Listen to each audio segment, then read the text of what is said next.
Should I use RAID for backup? Hi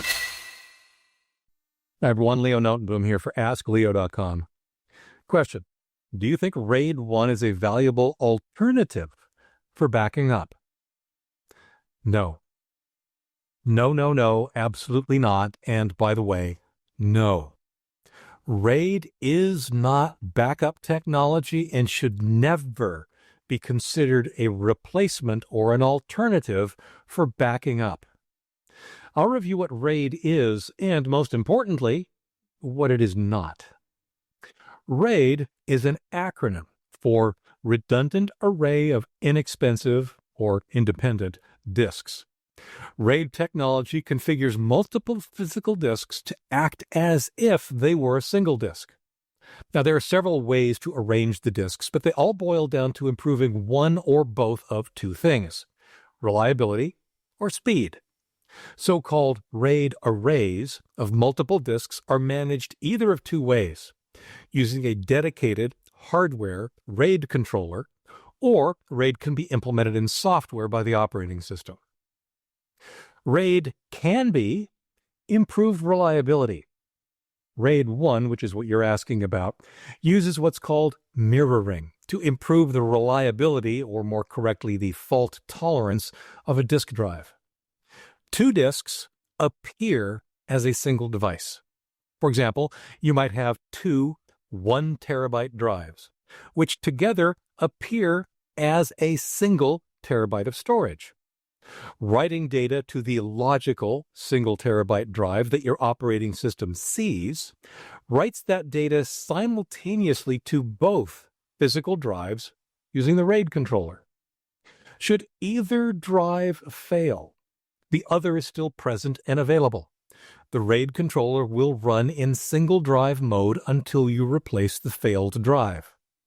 Some RAID controllers allow this to happen without even powering down, keeping that logical drive available even while replacing one of its component physical drives. The system is now more tolerant of drive failure. The physical drive can actually fail completely, and the system just keeps on running.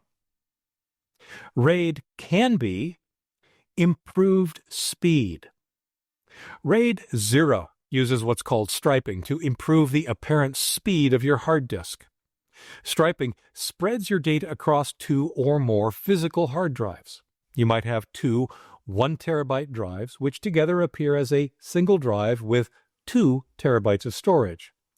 Data is distributed or spread out across both drives, perhaps, say, alternating every other sector of data across two physical drives. This increases the apparent speed of the combined drives because while one drive is returning data, the other drive can be locating the next sector.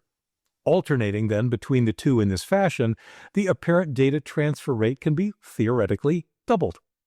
Realistically, this has the greatest impact on traditional magnetic media hard drives, where that locating the next sector involves physical movement and time-consuming head disk action. SSDs don't really benefit from this approach too much. You should never use RAID 0. Even though I've seen machines that come with it pre-configured, it increases the impact of a hard drive failure.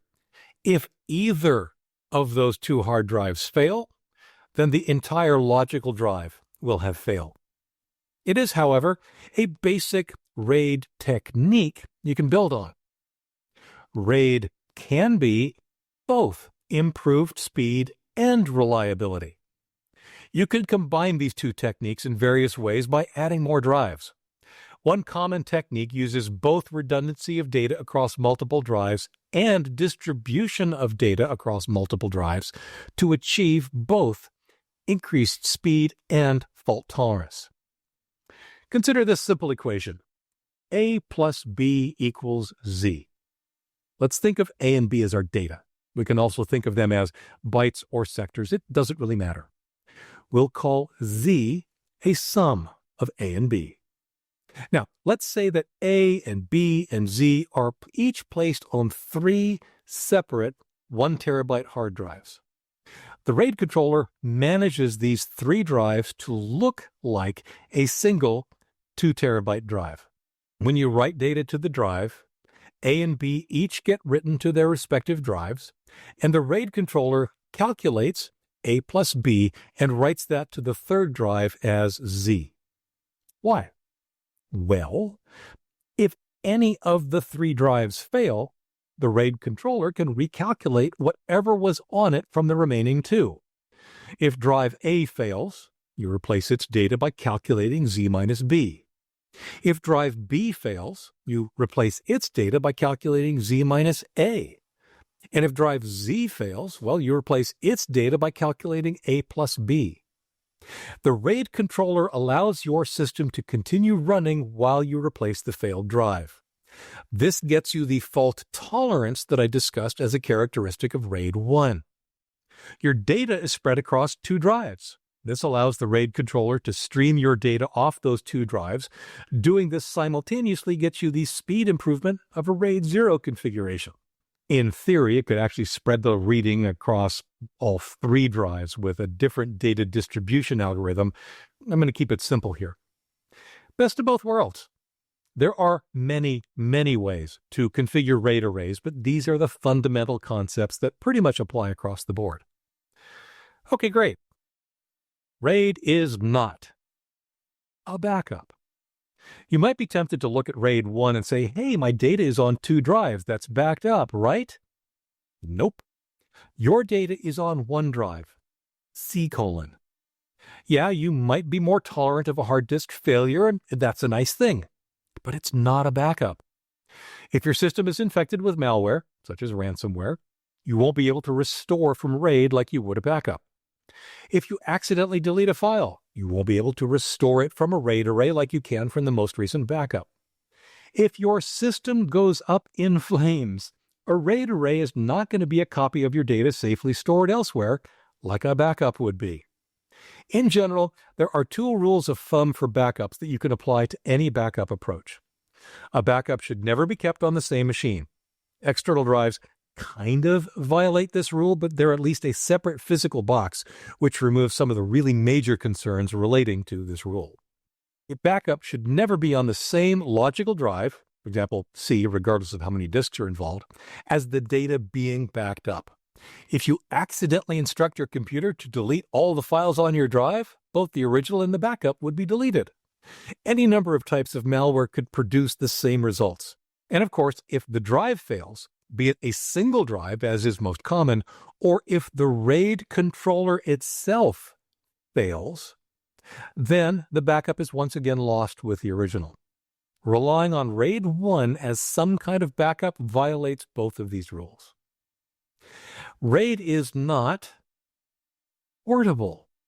One of the little considered side effects of using RAID is that you cannot just grab a drive used in a RAID array and attach it to another system and expect to extract anything from it. While the RAID array looks like a single drive and looks like it's formatted in, say, a Windows-compatible disk format like NTFS, that rarely actually happens at the physical disk level. One way that RAID controllers do what they do, be it for speed or redundancy or both, is using proprietary physical disk layouts. These layouts are typically unique to the specific RAID controller being used. What that means is that the only way to move a RAID array disk from one machine to another is to move the entire RAID controller and all the disks attached to it. Honestly, it's probably simpler to take an image of the logical, this looks like a single Windows disk, and restore that image to other disks on another system.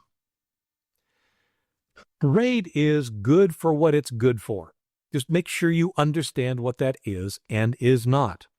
RAID is an important technology to deliver both potentially speed and fault tolerance. High-end servers, including the server hosting the askleo website, very likely use RAID of one sort or another for both purposes. Just don't confuse RAID with backup. Having RAID does not affect your need for separate, proper backups. For updates, for comments, for links related to this topic and more, visit askleo.com/4372. I'm Leo Notenboom, and this is askleo.com. Thanks for watching.